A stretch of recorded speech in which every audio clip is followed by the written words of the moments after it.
নমস্কার বন্ধুরা, সবাইকে আমার চ্যানেলে স্বাগতম। দেখো, আজকে রবিবার একটু খাসির মাংস করেছিলাম।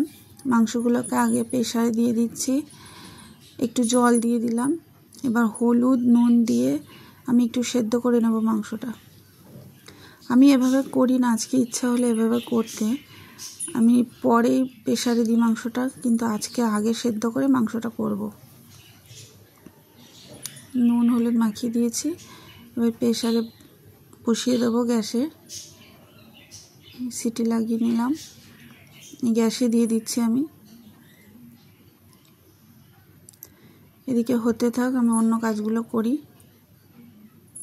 দেখো, ভাতটা বসিয়ে দিচ্ছি। মাংসটা এইদিকে ছিল, আমি এপাশে নিয়ে এসেছি, এদিকে সুবিধা হবে আমার, এটা বড় গ্যাস। ভাতটা এদিকে হতে থাকুক, আমি মাংসটা এদিকে করি। ভাতটা এদিকে হোক, একদিকে ভাত একদিকে মাংস বসিয়ে দিয়েছি। এবার আমি সবজিগুলো কেটে নেব।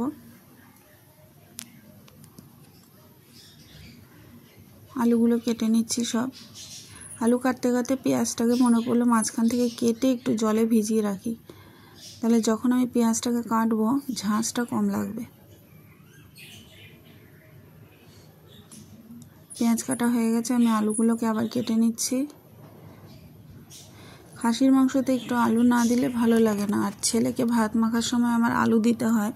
আলু ছাড়া ভাতটা মাখা যায় না, অসুবিধা হয়, খেতে চায় না।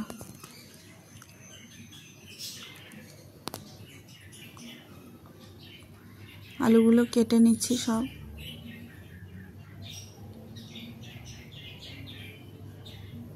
এই আলুটা ছোট রয়েছে বলে মাঝখান থেকে কাটলাম না, গোটাই দিয়ে দিলাম। ব্যাস, আলু কাটা হয়ে গেছে আমার। এবার রসুনটা কেটে নেব। রসুনটা ছাড়িয়ে নিচ্ছি।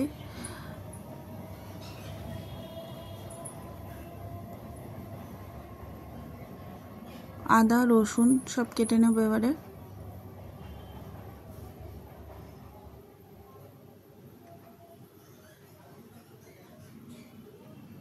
আদাটা ছাড়িয়ে নিচ্ছি।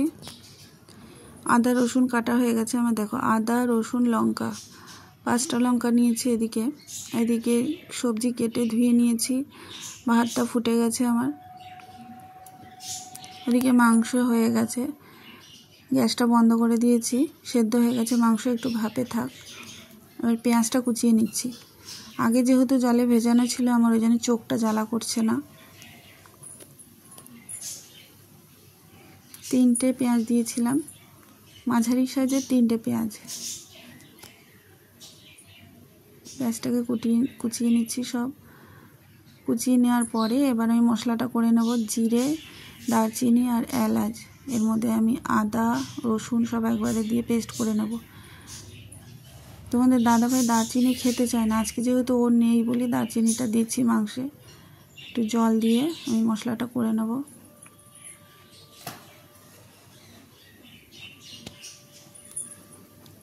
দেখো, এই যে আমার মাংসটা সেদ্ধ হয়ে গেছে।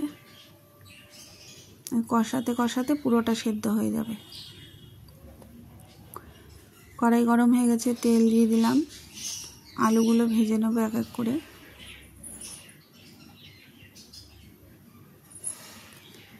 আলুগুলো দিয়ে দিলাম, এক এক করে সব আলু দিয়ে দিচ্ছি।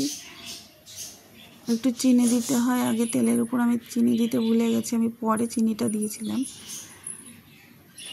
এই যে চিনি দিয়ে দিয়েছি। চিনি দিলে, তেলের উপর চিনি দিলে কালারটাও ভালো আসে আর আলু লাল লাল করে ভাজা হয়।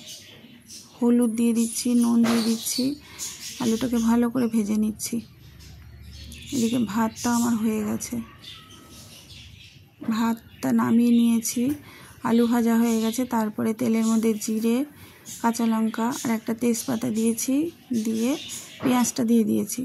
আমি শুকনো লঙ্কা দিই না, কিন্তু কাশ্মীরি লঙ্কা ওপর থেকে কালারের জন্য দিয়ে দিই। এই যে আলুটা ভাজা হয়ে গেছে। পেঁয়াজটা লাল লাল করে ভেজে নেব। পেঁয়াজটা একটু ভাজার পরে আমি একটা টমেটো দিয়ে দিয়েছি। টমেটো দেওয়ার পরে একটু নুন দিয়েছি সামান্য, টমেটো গলে যাওয়ার জন্য। হলুদ দিলাম। এটা একটু ভাজা হোক, তারপরে মশলা দেবো। তাকে এদিকে মশলা দিয়ে দিয়েছি। এই যে কাশ্মীরি লঙ্কার গুঁড়ো দিয়ে দিচ্ছি।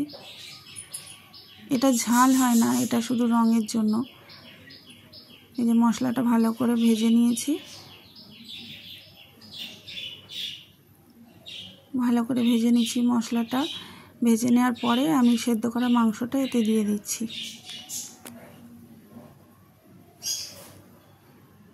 মাংসের সঙ্গে মশলাটা ভালো করে কষিয়ে নেব। মশলাটা আগে ভাজা হয়ে গেছে যদিও, কিন্তু তাও মাংসের মধ্যে দিয়ে আমি মশলাটা আবারও ভাজবো। একটু নুন দিলাম, সামান্য নুন দেবো যেহেতু আগে নুন দেওয়া আছে আমার। কষতে থাকুক। ভালো করে কষানোর পরে আমি আলুগুলো দিয়ে দিচ্ছি। এত সুন্দর একটা গন্ধ বেরিয়েছে। এই জলটা আমি দিয়ে দেবো। খেতে কিন্তু দারুণ হয়েছিল মাংসটা। আমার কষানো পুরো কমপ্লিট হয়ে গেছে। এবার এই জলটা দিয়ে দিলাম। আর একটু জল লাগবে আমার, আর একটু জল দিয়ে দিলাম। কালারটাও খুব সুন্দর এসেছিল। ওটা হতে থাকুক। এদিকে দেখো একটু ভাত ছিল, ওটাকে আমি ভেজে দিচ্ছি। কাঁচা লঙ্কা, কালো জিরে আর পেঁয়াজ দিয়ে আমি ভেজে দিচ্ছি ভাতটা। আর একটু ডিম দিয়েছিলাম একটা। মাংসটা আমার হয়ে গেছে। একটু নুন হলুদ দিয়েছিলাম ভাত ভাজায়। মাংসটা হয়ে গেছে, এটা নামিয়ে নেবো। এবারে গ্যাসটা বন্ধ করে দিয়ে মাংসটা নামিয়ে নিলাম। দেখো এই যে আমার মাংসের কালারটা। একটু ঝোল ঝোল রাখলাম, দুবেলা হবে। এদিকে ভাত ভাজা হয়ে গেছে। একটা মা আর একটা আমি নেব। মাকে দিয়ে দিই এটা।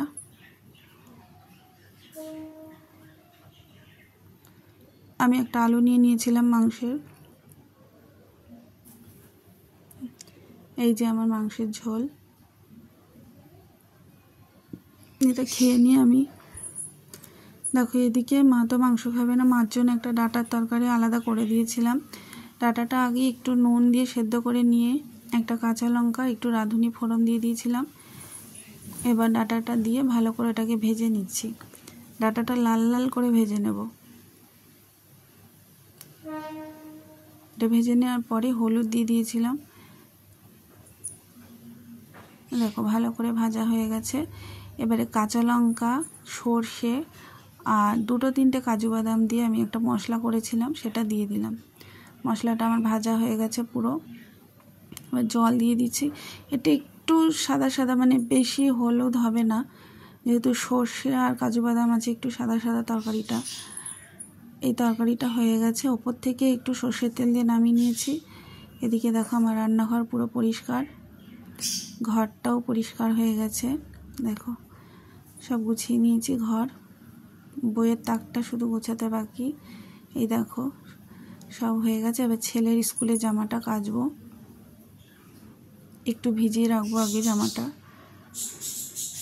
জামা প্যান্টটা আগে একটু ভিজিয়ে রাখছি, কেচে তারপরে পুজো দিয়ে তোমাদের সামনে এই আসছি।